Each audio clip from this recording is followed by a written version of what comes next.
너무나도 안 좋은 그림들이 기저효과로 들어오겠죠. 경기가 이렇게 좀 턴어라운드하는 모습을 보여주고 엄청나게 많은 유동성이 다시 한번 자산시장으로 흘러가지 않을까. 뭐 등락은 있을 수 있겠지만 시장이 줄기를 잡고 가는 것들은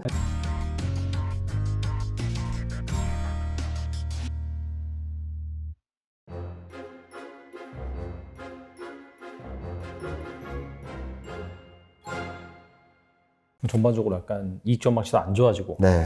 사실 주가 반등 포인트가 없을 것 같긴 한데 그럼에도 불구하고 이런 상황에서 좀 어떻게 좀 포트폴리오 꾸려야 되는지 네. 좀 글쎄요 뭐 100% 간단하게 그냥 100% 현금화를 해라 속 시원한 말일 수도 있지만은 실제 그 주식쟁이들 입장에서는 쉽지 않죠. 주식을 하나도 안 갖고 가는 게 정말 쉽지 않거든요. 네. 차라리 인버스를 태우고 말지 약간 좀 그런 관점에서. 그래서 팀장님이 보시는 좀 괜찮은 업종 뭐가 있을까요? 솔직히 주식 시장에 대응하는 데 있어서 뭐 인버스를 투자하자라는 말씀드리기는 어렵고요, 솔직히.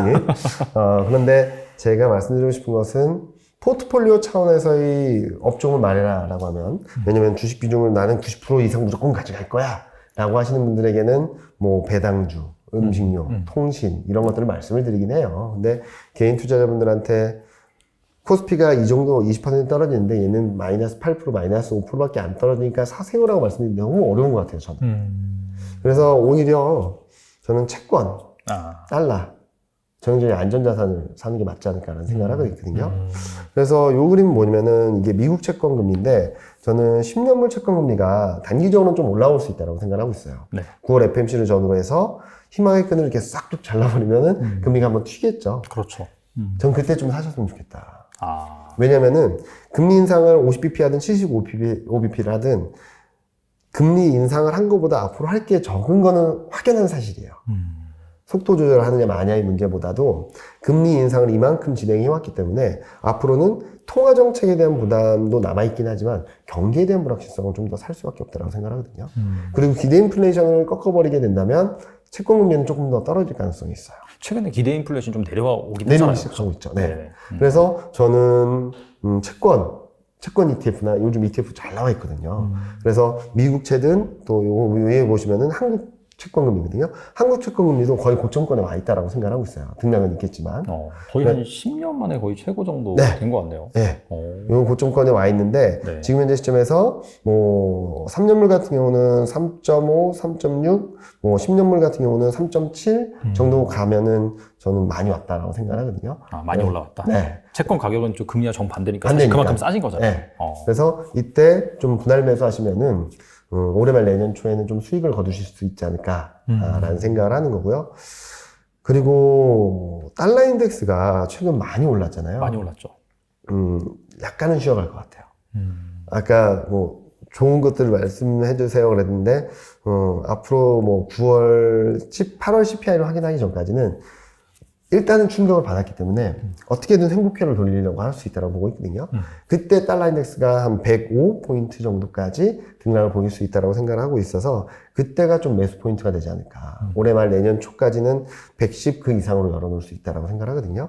원달러 환율도 마찬가지로 지금 좀 오버슈팅 구간이라서 1,300원 초반 정도까지 떨어질 수 있다고 생각을 하고 있어서 그때 좀 사시면은 5에서 뭐 많이 먹을 때는 10% 정도까지 상승 여력이 있다. 그러니까 주식시장이 떨어질 때 좀 수익을 낼 수 있는 그런 자산으로 좀 포트폴리오를 구성하자라는 말씀을 드리고 싶고 업종 선택에 있어서는 좀 어려울 것 같다라는 말씀을 드리고 싶어요. 네. 결과적으로 그 달러라든지 채권 이런 게 유명한데 뭐 그렇게 따지면은 간단하게 그냥 미국 채권을 사면 되겠네요. 네. 어차피 달러로 사는 거니까 두 개 이제 맞습니다. 효과를 동시에 누릴 수 있으니까. 네, 저는 그렇게 생각하고 있습니다.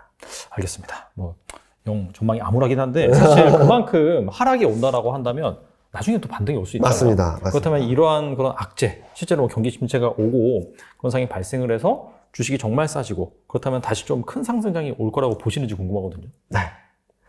큰 상승장이 온다라고 생각하기 때문에 제가 아직까지 전망을 하고 증권회사에 있고 그렇겠죠. 다행입니다. 네. 근데 요 그림이 제가 생각하는 큰 흐름이거든요. 솔직히 말씀드리면 제가 생각했던 저점 시점이 계속적으로 지연되고 있는 건 맞아요. 저는 원래 이번 조정이 어떻게 되든 겪고 난 뒤에는 다음 스텝에서는 좀 큰 장이 올 수 있다고 생각을 하고 있는데 물론 이 큰 장을 가는 데 있어서 우여곡절은 있겠죠. 근데 저는 일단은 2050선 전후에서 바텀을 잡게 된다면 그때야말로 바이 앤 홀드 할 수 있는 전략을 펼쳐나갈 수 있겠다라는 말씀을 드리고 싶고요. 자, 그러면은 왜 시장이 좋아질까? 저는 더 나빠짐으로 인해서 더 좋아질 변화들이 생길 것이다. 경기 침체가 오는데 연준이 금리 인상, 경기 침체가 오면 어떻게 될까요? 수요가 약해지겠죠. 그렇죠. 그럼 물가가 떨어지겠죠. 그럼 연준도 위신의 폭이 커질 거예요. 그러면은 통화 정책이 좀 완화적으로 갈 수 있고, 그리고 경기 사이클을 본다면 못해도 2023년 상반기를 지나면서는 저점을 잡을 것 같아요. OECD 경기 선행지수나 이런 사이클을 본다면, 그러면은 2022년 하반기 때 안 좋아지는 그림, 2023년 상반기 때 너무나도 안 좋은 그림들이 기저효과로 들어오겠죠.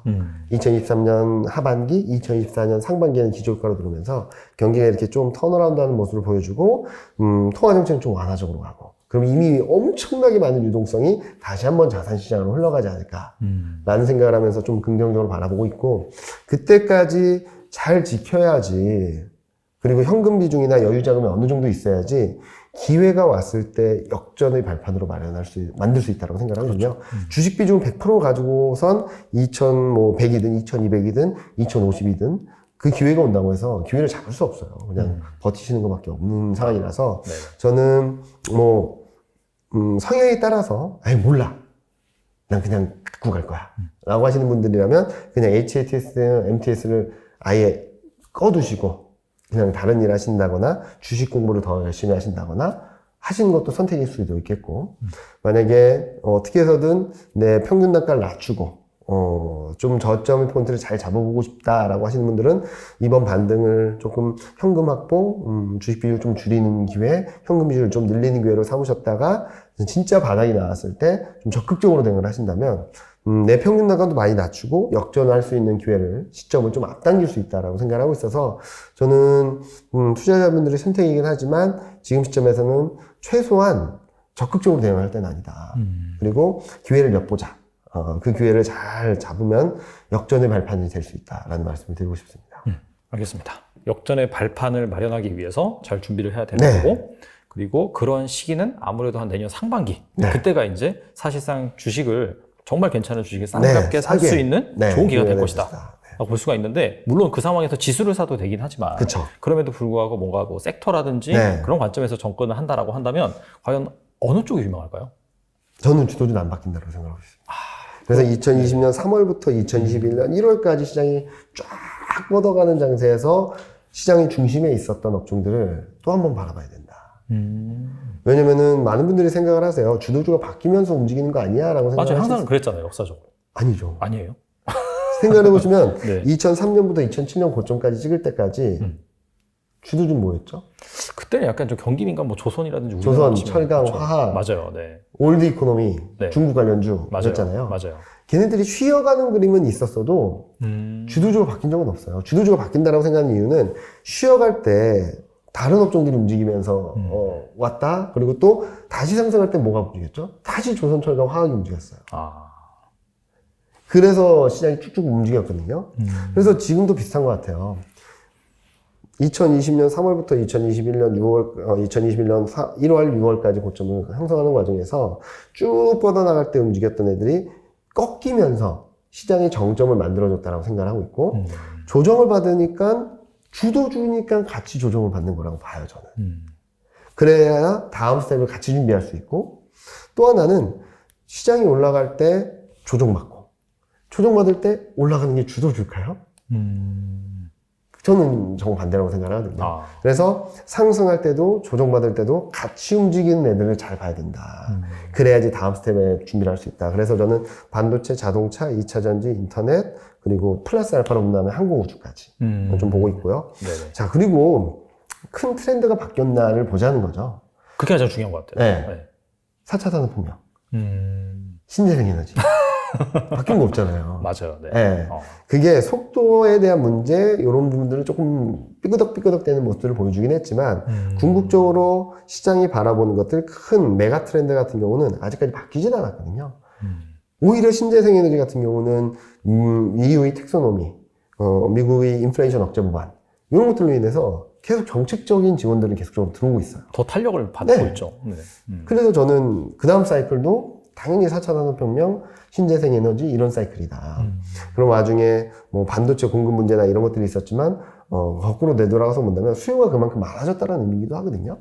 그런 것들을 종합적으로 본다. 그리고 또 2020년 하반기, 2021년 상반기까지 폭발적으로 늘어났던 IT 수요. 한 2년, 3년 지나면은 교체하죠. 맞아요. 네. 그럼 2023년 하반기, 2024년에는 교체 수요가 또 들어올 수도 있고. 이런 사이클을 생각해 본다면 저는 다음 사이클도 다시 한번 4차 산업혁명, 신재생 에너지 이쪽이 다시 주목을 받으면서 시장을 끌어가지 않을까라는 예상을 하고 있습니다. 골이 깊은 만큼 또 보험도 그쵸. 높을 수밖에 없으니까 네. 확실히 그 위기가 와서 시장이 엄청 빠질지언정 오히려 그게 나중에는 큰 상승을 만들어낼 수 있는 그러니까 그런 메가 되겠네요. 트렌드를 봐야 되는 이유는 기대감이 이렇게 올랐다가 조정도 이렇게 받겠죠. 근데 믿을 구석이 있으니까 얘가 다시 올라갈 수 있는 그림을 만들어줄 수 있다는 거죠. 그냥 이슈나 이벤트에 의해서 움직이는 종목들은 조금 어렵다라고 생각하고 있고요. 그런 과정에서 뭐 등락은 있을 수 있겠지만 시장이 줄기를 잡고 가는 것들은 반도체, 자동차, 2차 전지, 인터넷 이쪽들이라고 생각하고 있습니다. 큰 틀에서 보면 역시나 기술 쪽이겠네요, 사실. 네. 빅테크 종목들이 많이 오른 만큼 힘든 거지. 그렇죠. 지금 뭐 그 대세 상승이 끝났다라고 보기 좀 어렵다라고 생각하고 있고요. 미국 같은 경우도 뭐 테슬라라든지 애플이라든지 이런 종목들을 계속적으로 관심 있게 바라보셔야 된다. 물론 단기적으로 많이 힘들 거예요. 좀 더 밑으로 내려갈 수도 있고 하겠지만 그 과정에서 락바텀이 나왔을 때 다시 봐야 될 게 얘는 끝났어 라고 하는 것들을 다시 봐야 된다. 네네. 막 조정받았는데 막 뜨거운 종목들이 있으면 걔네들을 팔고 진짜 안 좋은 애들 그때 큰 트렌드에 대한 의심이 드는데 큰 트렌드는 남아있는데 지금 당장 의심이 큰 애들 사야지 좀 수익이 날 수 있지 않을까라는 생각을 하고 있습니다. 근데 사실 뭐 어려워진다고 말씀하셨는데 주가가 어려워진 거지 그들 기업은 여전히 잘 생존하고 네. 여전히 잘 혁신하고 있긴 하거든요. 네, 맞습니다. 그래서 약간 그런 관점에서 잘 보시면 좋을 것 같다는 네. 또 생각이 듭니다. 네, 오늘 나와주셔서 정말 좋은 말씀 해주셨는데 끝으로 투자자분들을 위해서 한 말씀만 부탁드립니다. 7, 8월 좀 그나마 좀 숨을 돌릴 수 있는 구간이었다라고 생각을 해요. 그렇지만 시장이 이제 기지개를 펴고 뻗어나가기에는 아직까지는 좀 힘들다. 아직까지는 겨울이 한 번 남았다. 마지막 겨울이 지나고 난다면 분명히 좋은 꽃피는 봄이 올 테니까 그때까지 어떻게 하면 자산을 잘 지킬까?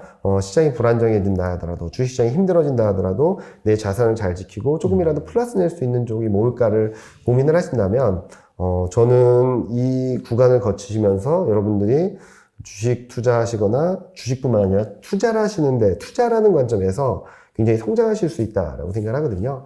그래서 아마 올해 말 내년 초 제가 생각한 대로 좀 시장이 많이 힘들어지면 많은 분들이 떠나실 수도 있어요. 근데 그때 생존하신 분들이 진짜 그때야말로 큰 부를 가져가실 수 있는 기회를 잡을 수 있다고 생각하거든요. 그때를 위해서 조금만 힘내시고 좀 더 공부하시고 주식 오리엔티드 주식 공부도 많이 해야 되지만 여러 자산 시장에 대한 공부를 하신다면 충분한 기회에 많은 기회가 올 수 있다라고 생각하니까 모두들 힘내시고 건강 잘 챙기시고 그렇게 잘 버티시면 분명히 좋은 기회가 올 겁니다. 그때까지 저와 그리고 다른테 투자랑 같이 호흡하면서 극복해 나가시면 꽃피는 봄이 왔을 때 모두 웃으면서 만날 수 있지 않을까. 네. 그땐 코로나도 끝날 것 같고 그때 만나서 좋은 얘기 나눴으면 좋겠습니다. 네.